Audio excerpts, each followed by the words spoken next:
the Darwinian argument does not explain things as due to chance.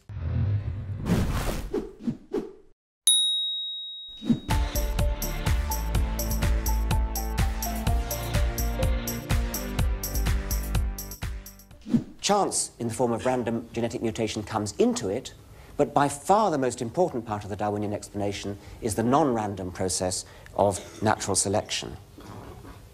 There's another rather interesting little curiosity, which is that natural objects, designoid objects, have imperfections which you wouldn't expect to get in objects which were designed by a real designer. This is a flatfish, a halibut. Its ancestors once swam normally in the water like a normal fish does, like that. But the ancestors of the halibut settled down on the bottom of the sea, one side down. They lay on the bottom of the sea, and then now a modern flatfish moves along like that. You've probably seen them doing it. But when it did that, the ancestor found that one of its eyes was looking straight into the sand. Only the other one was looking up.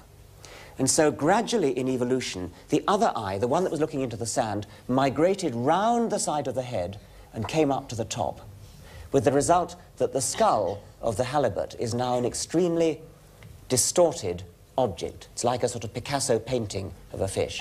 It's got its two eyes on one side. Now, anybody who was going to design a flatfish wouldn't do it that way. You'd do it like a skate, which is another kind of shark, which is also a flatfish, and it flattened itself, its ancestors flattened itself, by going onto its belly, so that both its eyes were looking upwards, and it had no need to do any kind of distortion. But by some kind of historical accident, the ancestors of the halibut and the sole and the plaice all did it by lying on their side, and that meant that they had this distortion. So this is an imperfection in design, which is just the kind of thing you'd expect to see if these creatures had evolved, but is very much not the kind of thing you'd expect to see if these creatures had been created. Evolution starts from simple beginnings. The starting point of evolution is the kind of thing we see here, something like crystals, something at least as simple as crystals. And it builds upon simplicity to get towards complexity. We start with a simple foundation. Simple things are easy to understand. We don't have to start with a complicated thing like a creator. On this simple foundation are built designoid objects by natural selection. And only when we have designoid objects with brains as big as human brains does design finally emerge. But why do I say just humans for design? Isn't it rather unfair to the wasps that built these pots and bees and spiders and things, rather unfair to this oven bird that built that mud nest, or that nest of social wasps, which is very similar to that, convergently, also built of mud? Why do I use the word design only for human creations and not for the manufactures of these animals?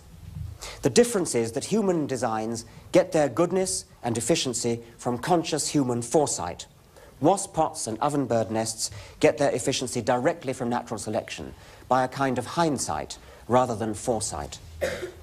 Genes are selected which influence the bodies of the ovenbird and the wasps, and particularly the nervous systems which influence the building behavior.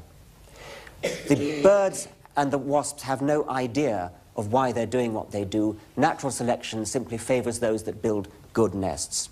Humans, on the other hand, do build with foresight. At least they do usually.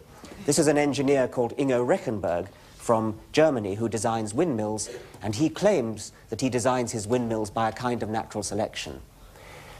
He does it by putting his windmills in a wind tunnel, measuring how good they are, and then, as he calls it, breeding from those windmills that are good at spinning round in a wind tunnel. The windmills have genes, and again not real genes, but they are numerical attributes. They're numbers that are used to make other windmills that resemble the parent windmill. And in every generation of windmills, he breeds from the ones that do best in the wind tunnel. And after many generations of testing them and breeding, testing and breeding, he ends up with a windmill that he claims is better than you would get by the ordinary processes of engineering design. Thanks for watching. If you liked this video, be sure to give it a thumbs up and share it with your friends. Don't forget to subscribe to the channel and ring that bell to be notified about new videos. You can follow us on social media, and if you really love what we do, consider supporting us with a donation. Links to all that good stuff is in the description below.